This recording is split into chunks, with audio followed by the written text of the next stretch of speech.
आरक्षण उपवर्गीकरण विरोधी संघर्ष समितीने मुंबईत काढलेल्या महामोर्चानंतर शिष्टमंडळाने एकनाथ शिंदे यांची भेट घेतली। या बैठकीमध्ये शिष्टमंडळाने अनुसूचित जातींच्या आरक्षणाचं उपवर्गीकरण करण्याची शिफारस करणारा अनंत मनोहर बदर समितीचा अहवाल रद्द करण्याची आणि उपवर्गीकरणाची प्रक्रिया थांबवण्याची ठाम मागणी केली आहे। विलासगुले हत्या प्रकरण पीडित महिलेची पोलिसांनी तक्रार दाखल करून घ्या, खासदार बजरंग सोनवणेंनी प्रतिक्रिया दिली आहे। मी तुमच्या माध्यमातून त्यांना विनंती करतो की त्या महिलेची तक्रार दाखल करून घ्या ना, खरं आहे तर नाही तर त्यांना काय तपास करून करतील दाखल। माझा पोलीस यंत्रणेवर पूर्ण भरोसा आहे, शासनावर सुद्धा आहे। या प्रकरणात शासनावर सुद्धा माझा भरोसा आहे। शासन सुद्धा खऱ्याचीच बाजू घेत आहे। मुख्यमंत्री असतील, उपमुख्यमंत्री असतील, दोन्हीही जिम्मेदारीने सांगतोय, पर्टिक्युलरली सांगतो, दोन्ही उपमुख्यमंत्री महाराष्ट्राचे मुख्यमंत्री म्हणजे गृहमंत्री तेच असल्यामुळं, आणि एवढंच नाही तर या बीड जिल्ह्याचे पोलीस अधीक्षक, त्यांची सगळे DYSP, SIT सगळ्यावर माझा भरोसा आहे आणि आमच्या पक्षाचा सुद्धा प्रचंड भरोसा यांच्यावर या माझ्या प्रकरणात। त्याच्यामुळे मला कुठं काही वाटत नाही। मुंबईतील चेंबूरमध्ये एका शाळेच्या बसवर झाड कोसळलं, दुर्घटना घडली। बसमधील एका मुलाचा दुर्दैवानं मृत्यू झाला। 9 मुलं या दुर्घटनेमध्ये जखमी झाल्याचं कळतंय। विहान श्रीवास्तव असं या मृत मुलाचं नाव आहे। चेंबूरमधील 11 नंबर रोडवरील ही संपूर्ण दुर्घटना आहे। एक विद्यार्थी बसमध्ये अडकल्याची माहिती होती, तर त्याचा मात्र आता मृत्यू झालेला आहे, तर अनेक विद्यार्थी या दुर्घटनेमध्ये जखमी झालेत। एका स्कूल बसवर झाड कोसळलेलं आहे आणि त्यामध्ये काही मुलं जखमी झालेली आहेत आणि त्यांना नजीकच्या झेन हॉस्पिटलमध्ये दाखल केलेलं आहे आणि त्यांच्यावर उपचार सुरू आहेत। मी राहुल शेवाळे आणि काते यांना सांगितलं, त्यांची संबंधित डॉक्टरांशी देखील बोलून त्यांच्यावर योग्य ते तात्काळ उपचार करून त्यांची काळजी घेण्याच्या सूचना मी दिलेल्या आहेत। दुर्दैवाने हे झाड कसं काय कोसळलं या बाबतीमध्ये माहिती घेतली जाईल आणि त्या बाबतीमध्ये भविष्यामध्ये देखील अशा प्रकारचे दुर्घटना होऊ नये या संदर्भातल्या सूचना दिल्या जातील।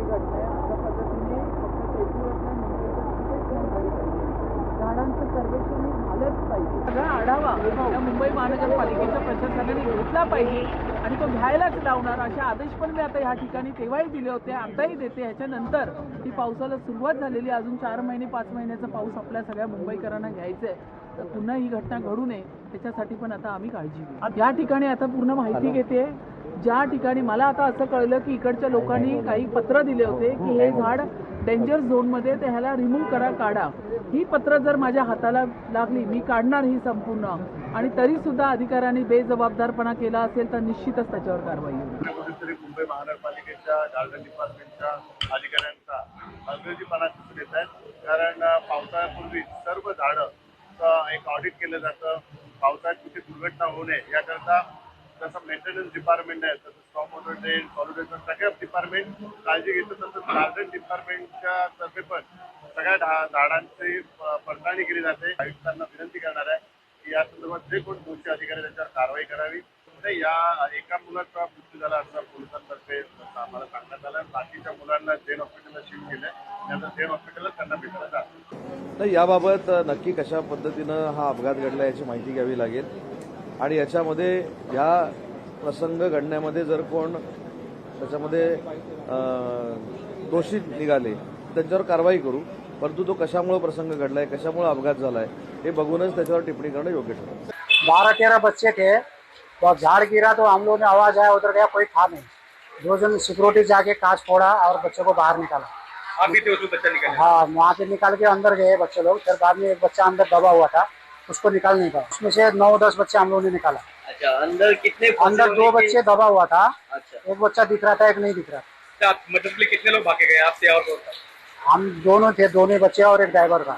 त्यामध्ये 3 जे इथे टोटल 5 जणांना आणले होते विद्यार्थ्यांना, आणि त्यातले 1 जण आहे त्याला डिस्चार्ज दिलेला आहे आणि 3 जण आता इथे ॲडमिट आहेत। एक ICU मध्ये आहे विद्यार्थी आणि 2 जनरलमध्ये आहेत। यावरती भाष्य न करण्यापेक्षा आता मी इथे आलेलो आहे, मगापासून मी इथेच आहे, की हे जे विद्यार्थी आहेत यांना योग्यरित्या कसे उपचार मिळतील आणि कसे ते सुखरूपपणे आपल्या घरी जातील यासाठी मी प्राधान्य देत आहे. सध्या मुंबईमध्ये भरपूर असा पाऊस पडत आहे आणि त्यातच चेंबूरमधल्या रोड नंबर 11 या परिसरामध्ये एक भलं मोठं जे पिंपळाचं झाड जे आहे ते एका स्कूल व्हॅनवरती पडल्याने मोठा हाहाकार या ठिकाणी झाला. या स्कूल व्हॅनमध्ये जवळपास 12 विद्यार्थी होते आणि या 12 विद्यार्थ्यांना काढण्यासाठी जी प्रचंड संख्येने इथले जे नागरिक आहेत, स्थानिक नागरिक आहेत, त्यांनी धावपळ केली आणि त्या सगळ्या विद्यार्थ्यांना या बस मधून बाहेर काढण्यात आलं. आपण जर बघितलं तर या परिसरामध्ये मोठमोठे वृक्ष आपल्याला या ठिकाणी बघायला मिळतात. त्यातच हे जे वृक्ष आहे ते भलं मोठं वृक्ष होतं, पिंपळाचं वृक्ष होतं, ते अगदी कोसळलं आणि या परिसरातून जात असलेल्या या स्कूल व्हॅनवरती हे वृक्ष जे आहे ते पडलं आणि त्यामुळेच बसचा जो वरचा भाग जो आहे तो अगदी पूर्णपणे या झाडामुळे चेपला गेला आणि त्यामुळे एक विद्यार्थी जो आहे त्याचा मृत्यू जो आहे तो झालेला आहे. आता सध्या या संपूर्ण परिसरामध्ये हे जे झाड जे कोसळलं आहे ते झाडाच्या जे बुंद आहेत ते सध्या बाजूला काढण्याचं काम जे आहे प्रशासनाकडून केलं जात आहे. मोठ्या क्रेन, मोठी वाहनं या ठिकाणी आणून या क्रेनच्या माध्यमातून या झाडांचा जो बुंदा आहे तो ज्या रस्त्यावरती पडलेला आहे तो रस्ता मात्र या ठिकाणी दूर करण्याचं काम सध्या पालिका प्रशासनाकडून मोठ्या प्रमाणात केलं जात आहे. कैमरामैन विनोद से मैं मनीष गांगुल्ले, लोकशाही मराठी, मुंबई. प्री मानसून की जो तैयारी है बम्बई में करना पड़ता है वो नहीं की गई. आपको लगा, पता चला हो कि पहले ही पानी में, कम बारिश में बम्बई पूरी डूब गई. वैसे ही आज जो घटना हुई है वो घटना ये सरकार की, बीजेपी और महायुति की सरकार के पाप के वजह से हुई है. और मुझे लगता है कि वहाँ पे जो बच्चों को एक्सीडेंट में किसी की जान नहीं गई हो, मुझे खबर मिली है, लेकिन वहाँ पर जो स्थिति बनी है वो भयावह है. वो बेचारे बच्चों को कुछ ना हो, इतना ही भगवान से प्रार्थना है. अत्यंत दुर्दैवी घटना आहे. मुंबई महानगरपालिकेने पावसाच्या अगोदर काही झाडे ही पडण्याच्या स्थितीत आहेत, त्या काढली पाहिजे. वृक्ष तोडू नये हे सत्य जरी असलं तर आज त्या मुलांच्या जीवावर बेतते. बसवरती झाड पडलं, काय दोष त्या मुलांचा? म्हणून महानगरपालिकेने सतर्क ह्या बाबतीमध्ये राहिले पाहिजे. आपण पाहतात मुंबईमध्ये पावसाळ्यामध्ये अनेक ठिकाणी झाडं पडताना दिसत आहेत, परंतु कोणी काही बोलेल म्हणून ते काढायचे नाहीत.